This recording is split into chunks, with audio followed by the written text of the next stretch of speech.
So there are many things that irritates me with writing. So first, I would say it's people talk about them, but in fact, you should not talk about you. You should talk about your audience. You should talk about the problems that you are here to resolve. So when you land on one page and you see this company is telling you we do, the question is, but what do you do for your audience? How are you supporting them? What is the problem you're solving? Yeah. So it's not human-centric enough, I feel. Okay. Then some brands also tend to write a lot of content. Yeah. And the idea would be to get a clear understanding of what a brand is doing in 20 to 30 seconds, because there is such a high volume of content we're consuming, Lengthy doesn't mean it's good. Lengthy, spending hours writing a copy, doesn't mean it's good.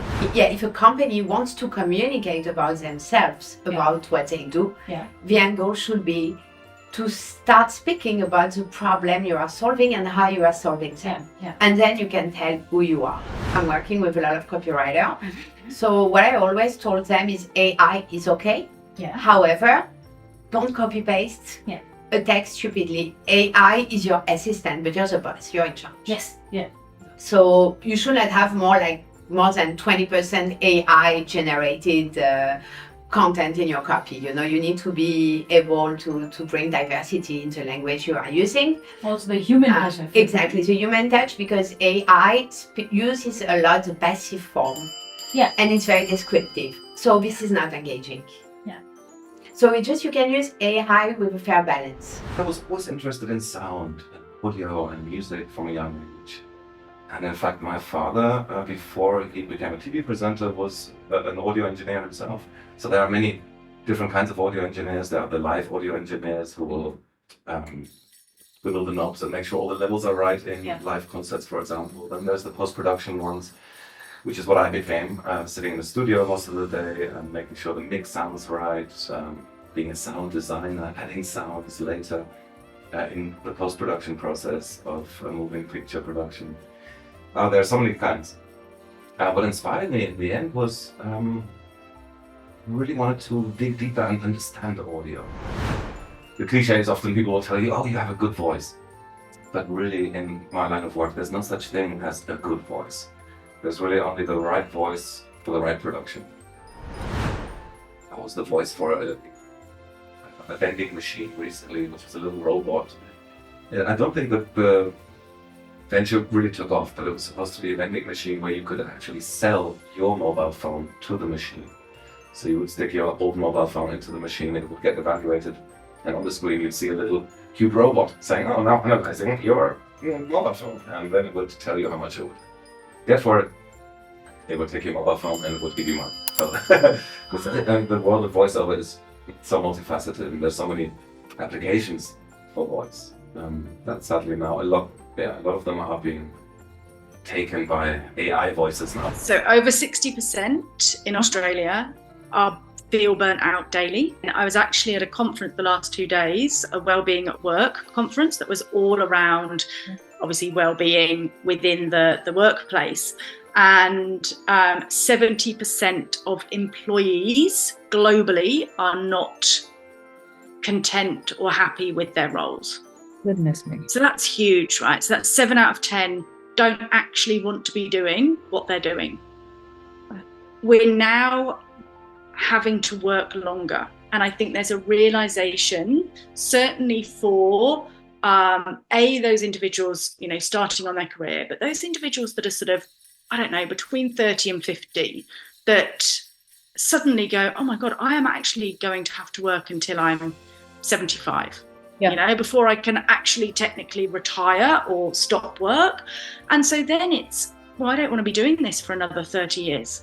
So it's about then sort of taking a step back and thinking, well, if I don't want to be doing this for 30 years, what do I want to be doing? So I think there's a couple of things that have happened. One is COVID, and then one is this realization that we're having to work for longer. We're going to have to redefine what retirement looks like and, how we go about doing that.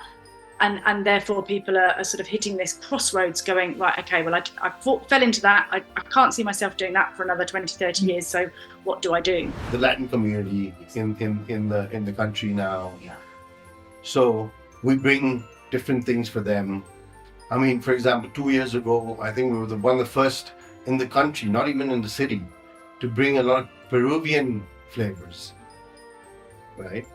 But it also helps because, you know, Para Soy Como Soy, which is a Nikkei cuisine, and we were using it in our menu. But I think I was one of the only ones in the country that started bringing in Peruvian ingredients. And now we're shifting a little bit towards Mexican, you know. So these flavors are all coming back in India. A lot of new restaurants are opening across India when it comes to Mexican, Nikkei, Japanese infusions with, you know, Peruvian. So it's fun times in India right now. The reason I say it's fun times because now we're doing really well as a nation. You know, there's a lot of disposable income all over the place. People enjoy, you know, eating a lot. And international food. And international food. So it's actually today It's a good time. I'm happier in my business. I was really happy then, but I'm even happier now because as locals, as Indian community, we're also enjoying different flavors now. So I'm involved with Ekpati Cycle, and so after Christmas, my daughters were here, and we were looking at this article that one of my friends had sent me from the UK, and she said, "Look, there's this organisation, and they're doing great work with recycling bicycles for girls in the state north of here, in Gujarat, in Ahmedabad, and they've just done a pilot project. But, you know, I can't approach this amazing triathlete, you know, she's going to be in the Olympics, you know, it's..." So I contacted Pragnya Mohan, and I said, "I've done all this work in the UK for the past 10 years, you know, I'm quite experienced in recycling bicycles, in producing marketing materials for communities and making it interesting and to the point." Finally felt I knew the area, I wasn't getting lost all the time, and I just felt I was a bit more secure, I guess, rooted. Yes, that's in your podcast. Yeah, I think I never experienced like really like a deep feeling of loneliness. Okay. But I think that also comes because I always found ways to sort of be okay with my own company. I think that's one of the things that I've learned to sort of deal with those type of feelings. Like I feel like when you feel lonely, you have this disconnect with not just other people but also with yourself. So for me, like dealing with loneliness really start with connecting with yourself and really being okay with your own company. Because you can be alone, but you don't have to feel lonely when you are alone. And at the same time, you can also feel lonely when you are around people because maybe you just feel like you cannot connect with those people, right? Yeah. So I think it really starts with being okay with yourself and really feeling at home within yourself. And one of the things that always help me when I'm at home, but also when I'm traveling or living abroad, is to journal. So I've always been journaling. And just every morning I would just write down, and I still do that right now, just write down how I'm feeling, what my intention is for the day, what I want my day to look like or what I have planned, and just basically writing everything down that's in my mind and to just sort of clear my mind before I start my day. And that really helps me to create that connection with myself. And so that's really something I would advise to people who might be struggling with loneliness right now. To start like really focusing on yourself, like, okay, what is actually going on? Am I okay with my own company? And starting from there, like that sort of journey of self-discovery. Hi, this is Sabiya bringing a heartfelt holiday greeting from the team of Rooted and Routed podcast. What a journey these past 6 months have been. From rediscovering my roots while traveling the routes to recognizing the common thread that unite us all despite our differences. This experience has been transformative for me. So thank you to every listener every guest and every supporter who have joined me on this journey. Thank you so much for that. And let's continue to share stories, new routes, and stay rooted in what truly matters. Wishing you a joyous Christmas and a Happy New Year. Thank you.